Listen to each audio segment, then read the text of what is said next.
রাধে রাধে বন্ধুগণ, জয় শ্রীকৃষ্ণ। সমগ্র শ্রীমদ্ ভগবদ্ গীতা এবং বাংলা অনুবাদ শুনতে সঙ্গে থাকুন। আজ শ্রীমদ্ ভগবদ্ গীতার একাদশ অধ্যায় বিশ্বরূপ দর্শন যোগ, শ্লোক 54। ওম নমো ভগবত বাসুদেবায় ভক্তা তু অনন্যয়া শক্য অহম এবং বিধৌ অর্জুন জাতম দিষ্টাম চ তত্ত্বেন প্রবেষ্ঠুত চ পরন্তপ। অর্থাৎ পরমেশ্বর ভগবান বললেন, হে অর্জুন, হে পরন্তপ, অনন্য ভক্তির দ্বারাই কিন্তু এই প্রকার আমাকে তত্ত্বত জানতে, প্রত্যক্ষ করতে এবং আমার চিন্ময় ধামে প্রবেশ করতে সমর্থ হয়।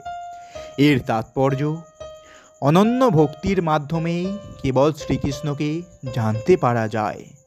এই শ্লোকে ভগবান নিজেই স্পষ্টভাবে সেই কথার বিশ্লেষণ করেছেন, যাতে তত্ত্বজ্ঞান বর্জিত ভাষ্যকারেরা, যারা মনোধর্ম প্রসূত জল্পনা কল্পনার মাধ্যমে ভগবদ্গীতার তত্ত্ব জানবার চেষ্টা করেন, তারা বুঝতে পারেন যে ভগবদ্গীতার ভ্রান্ত ব্যাখ্যা করে তারা কেবল তাদের সময়ের অপচয় করছেন। ভগবান শ্রীকৃষ্ণ যে কে তা কেউই জানতে পারে না, কেউই বুঝতে পারে না কিভাবে তিনি তার চতুর্ভুজ রূপ নিয়ে তার জনক জননীর সামনে আবির্ভূত হলেন এবং তারপরেই তার দ্বিভুজ রূপেই রূপান্তরিত হলেন। বেদ অধ্যয়ন করে কিংবা দার্শনিক জল্পনা কল্পনা করে এই সব ব্যাপার বুঝতে পারা খুবই কঠিন। এখানে তাই স্পষ্টভাবে বলা হয়েছে যে কেউই তাকে দেখতে পায় না কিংবা এই সব তত্ত্ব উপলব্ধিতে প্রবেশ করতে পারে না। কিন্তু যারা বৈদিক শাস্ত্রের অনভিজ্ঞ ছাত্র, তারাই কেবল বৈদিক শাস্ত্রের মাধ্যমে নানাভাবে তাকে জানতে পারেন। বৈদিক শাস্ত্রে নানা রকম বিধিনিষেধের নির্দেশ দেওয়া হয়েছে এবং যদি কেউ শ্রীকৃষ্ণকে জানতে চায় তাহলে তাকে শাস্ত্রের সমস্ত নির্দেশগুলি মানতে হবে। শাস্ত্রের নির্দেশ অনুসারে কৃচ্ছ সাধন করা যায়। দৃষ্টান্তস্বরূপ, কঠোর কৃচ্ছ সাধন করতে হলে আমরা শ্রীকৃষ্ণের জন্মদিন উপলক্ষে জন্মাষ্টমীতে এবং প্রতি মাসে 2টি একাদশীতে উপবাস ব্রত পালন করতে পারি। দান সম্বন্ধে বলা হয়েছে যে দান তাদেরই করতে হবে যারা সারা বিশ্ব জুড়ে ভগবান শ্রীকৃষ্ণের মহিমা প্রচারে রত। কৃষ্ণ ভাবনামৃত হচ্ছে মানব সমাজের প্রতি ভগবানের আশীর্বাদ। শ্রীচৈতন্য মহাপ্রভুকে শ্রীল রূপ গোস্বামীপাদ মহাবদন্য অবতার বলে সম্ভাষণ করেছেন, কারণ ব্রহ্মার দুর্লভ যে কৃষ্ণপ্রেম তা তিনি অকাতরে সকলকে বিতরণ করেছেন। সুতরাং কেউ যদি তার রোজগারের কিছু অংশ শ্রীকৃষ্ণের বাণী প্রচারে রত ভক্তদের দান করেন এবং সেই দান যদি কৃষ্ণ ভাবনামৃত বিস্তারের জন্য নিয়োজিত হয়, তবে সেটি হবে পৃথিবীর মধ্যে সর্বশ্রেষ্ঠ দান।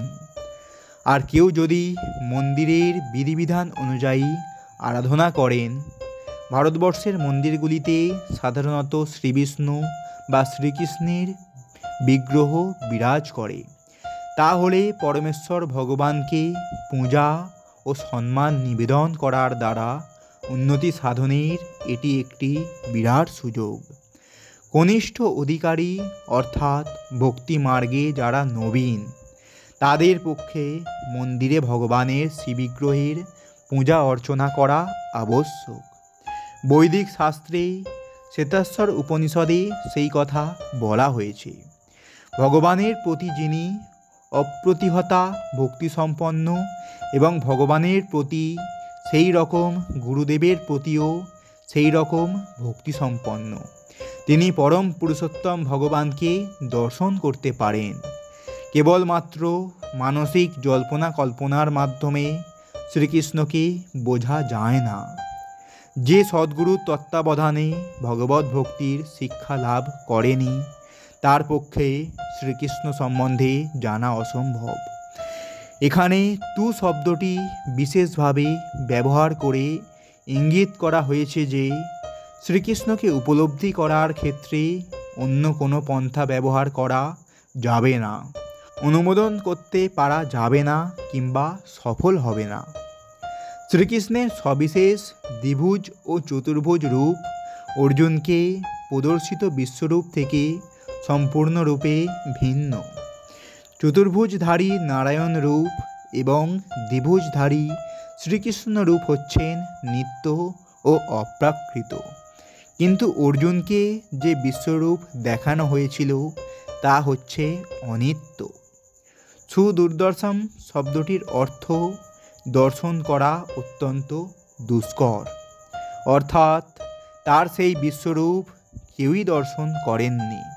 ভগবান এখানে এটিও বুঝিয়ে দিচ্ছেন যে তার ভক্তকে তার সেই রূপ দেখাবার কোনো প্রয়োজনও হয় না।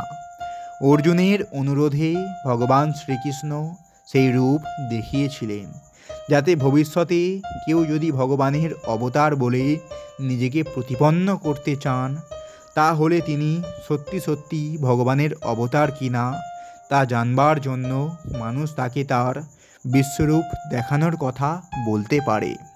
পূর্ববর্তী শ্লোকটিতে ন শব্দটি বারে বারে ব্যবহার করা হয়েছে, যাতে ইঙ্গিত করা হয়েছে যে বৈদিক শাস্ত্রে পুঁথিগত শিক্ষালাভের প্রশংসা অর্জনের প্রতি বেশি গর্বিত হওয়া কারো পক্ষে উচিত নয়। শ্রীকৃষ্ণের প্রতি প্রেম ভক্তি অনুশীলনেই নিবিষ্ট থাকা প্রয়োজন। কেবলমাত্র তবেই ভগবদ্গীতার ভাষ্য রচনায় প্রচেষ্টা করা যেতে পারে।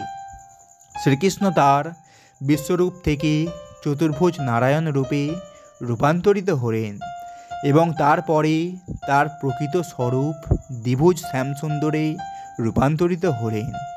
এর থেকে বোঝা যায় যে বৈদিক শাস্ত্রে তার যে চতুর্ভুজ এবং অন্যান্য রূপের কথা বর্ণনা করা হয়েছে তা সবই শ্রীকৃষ্ণের দ্বিভুজ রূপ থেকে প্রকাশিত হয়েছেন।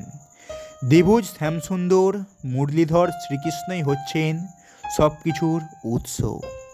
নির্বিশেষ ব্রহ্মার কথা তো দূরে থাক, কিন্তু এই সমস্ত রূপ থেকেও শ্রীকৃষ্ণ স্বতন্ত্র। শ্রীকৃষ্ণের চতুর্ভুজ রূপ সম্বন্ধে স্পষ্টভাবে বলা হয়েছে যে তার অভিন্ন চতুর্ভুজ প্রকাশ, যাকে মহাবিষ্ণু নামে সম্বোধন করা হয়, যিনি কারণ সমুদ্রে শয়ন করে আছেন এবং যার শ্বাস প্রশ্বাসের ফলে অগণিত ব্রহ্মাণ্ডের প্রকাশ হচ্ছে এবং লয় হচ্ছে। তিনিও পরমেশ্বর ভগবান শ্রীকৃষ্ণের অংশ প্রকাশ। তাই ব্রহ্ম সংহিতায় বলা হয়েছে, মহাবিষ্ণু যার মধ্যে অসংখ্য ব্রহ্মাণ্ড প্রবেশ করেছে এবং কেবলমাত্র যার শ্বাস প্রশ্বাসের প্রক্রিয়ার মাধ্যমে যেগুলি আবার তার মধ্যে থেকে প্রকাশিত হচ্ছে, তিনিও হচ্ছেন শ্রীকৃষ্ণের অংশ প্রকাশ। তাই পরম পুরুষোত্তম ভগবানের সবিশেষ রূপ শ্যামসুন্দর শ্রীকৃষ্ণই হচ্ছেন পরম আরাধ্য এবং তিনি হচ্ছেন সৎ, চিৎ ও আনন্দময়। তিনিই হচ্ছেন শ্রীবিষ্ণু সমস্ত রূপের উৎস, তিনি হচ্ছেন সমস্ত অবতার রূপের উৎস এবং তিনি হচ্ছেন আদিপুরুষ। সেই তত্ত্ব ভগবদ্গীতায় সর্বতোভাবে প্রতিপন্ন করা হয়েছে।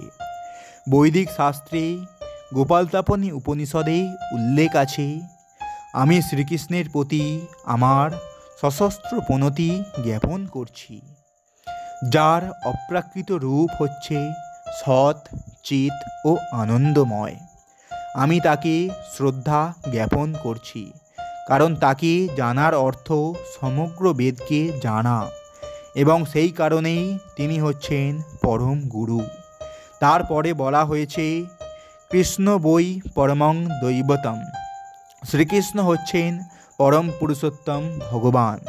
শ্রীকৃষ্ণ এক, কিন্তু তিনি অনন্ত রূপ ও অবতারের মাধ্যমে প্রকাশিত হন। ব্রহ্ম সংহিতায় বলা হয়েছে, পরম পুরুষোত্তম ভগবান হচ্ছেন শ্রীকৃষ্ণ এবং তার নিত্য জ্ঞানময় ও আনন্দময় একটি শরীর আছে। তার কোনো আদি নেই, কেননা তিনি সব কিছুরই উৎস। তিনি হচ্ছেন সকল কারণের কারণ।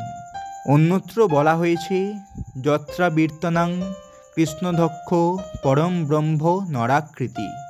সেই পরম তত্ত্ব হচ্ছেন সবিশেষ পুরুষ, তার নাম শ্রীকৃষ্ণ, এবং তিনি কখনো কখনো এই জগতে অবতরণ করেন। তেমনি শ্রীমদ্ ভগবতে পরম পুরুষোত্তম ভগবানের সমস্ত অবতারের বর্ণনা করা হয়েছে এবং সেই তালিকায় শ্রীকৃষ্ণের নামও আছে।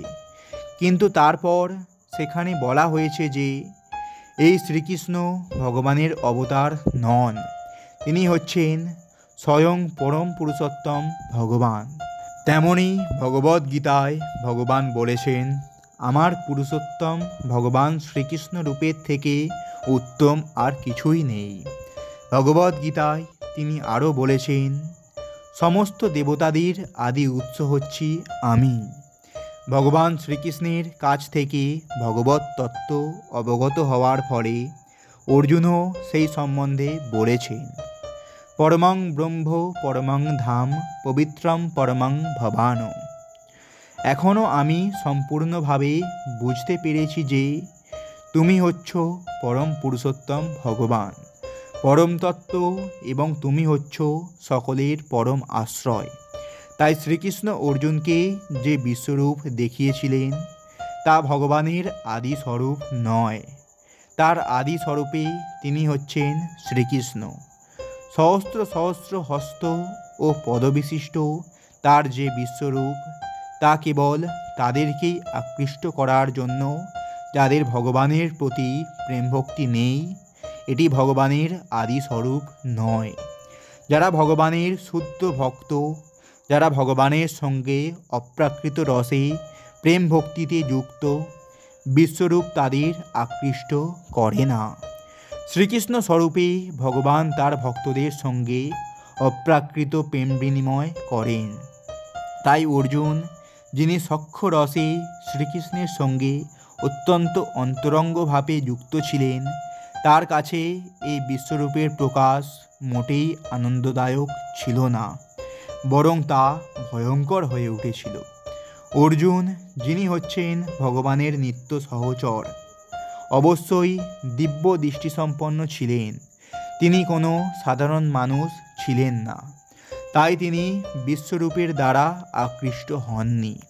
যারা সকাম কর্মের দ্বারা নিজেদের উন্নীত করতে চান তাদের কাছে এই রূপ অতি আশ্চর্যজনক বলে মনে হতে পারে, কিন্তু যারা ভক্তিযোগে ভগবানের সেবায় রত তাদের কাছে শ্রীকৃষ্ণের দ্বিভুজ রূপই হচ্ছে সবচেয়ে প্রিয়। তো বন্ধুগণ, এটাই ছিল শ্রীমদ্ ভগবদ্ গীতার 11 অধ্যায় বিশ্বরূপ দর্শন যোগের শ্লোক 54। এই রকম সম্পূর্ণ শ্রীমদ্ ভগবদ্ গীতা এবং বাংলা অনুবাদ শুনতে আমাদের এই চ্যানেলটি সাবস্ক্রাইব করুন এবং সঙ্গে থাকুন। রাধে রাধে, জয় শ্রীকৃষ্ণ।